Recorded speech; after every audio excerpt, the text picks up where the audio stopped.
கூட்டுறவு சங்கமாக இருந்தாலும் சரி, தேசியமயமாக்கப்பட்ட வங்கிகளில் வாங்கிய விவசாய கடன்களையும் முழுமையாக தள்ளுபடி செய்து இந்த அரசு அறிவித்தால் மட்டுமே விவசாயிகள் தொடர்ந்து விவசாயம் செய்ய முடியுமே தவிர, இல்லை என்றால் விவசாயத்தையே விட்டு விட்டு வெளியூருக்கு செல்லுகின்ற நிலையை உருவாக்கி விடாதீர்கள்.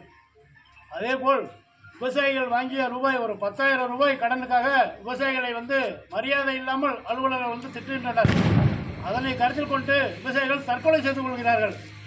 ஆனால் கோடிக்கணக்கில் கடனை வாங்கிக் கொண்டு வெளிநாடுகளுக்கு தப்பி போகிறார்கள். அவர்களிடத்தில் இந்த அரசு வசூல் செய்வதற்கான எந்த ஒரு நடவடிக்கையும் எடுக்கவில்லை.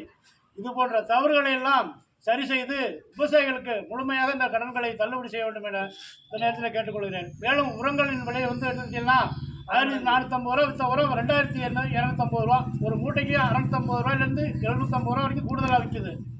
நெல்லுக்கு எடுத்துக்கிட்டீங்கன்னா ஒரு கிலோவுக்கு 1 ரூபா தான் தாண்டி இருக்கு. அப்போ நெல்லுக்கு 50 ரூபா ஒரு மூட்டைக்கு கூடவும், ஒரு மூடை உரத்துக்கு 850 ரூபா கூடவும் இருக்கு. தமிழ்நாடு அரசு மொத்தத்தில் விவசாயத்தை அழிச்சிடணும் அப்படிங்கிற நோக்கத்தில் செயல்படுறது போல தெரியுது. இதனை மறுபரிசீலனை செய்ய விவசாயிகளுக்கு சாதகமான சூழ்நிலை இல்லை என்றால் தொடர் போராட்டங்களை நடத்துவோம் என இந்த நேரத்தில் தெரிவித்துக் கொண்டு வாய்ப்புக்கு நன்றி கூறி விடைபெறுகிறேன். நன்றி, வணக்கம்.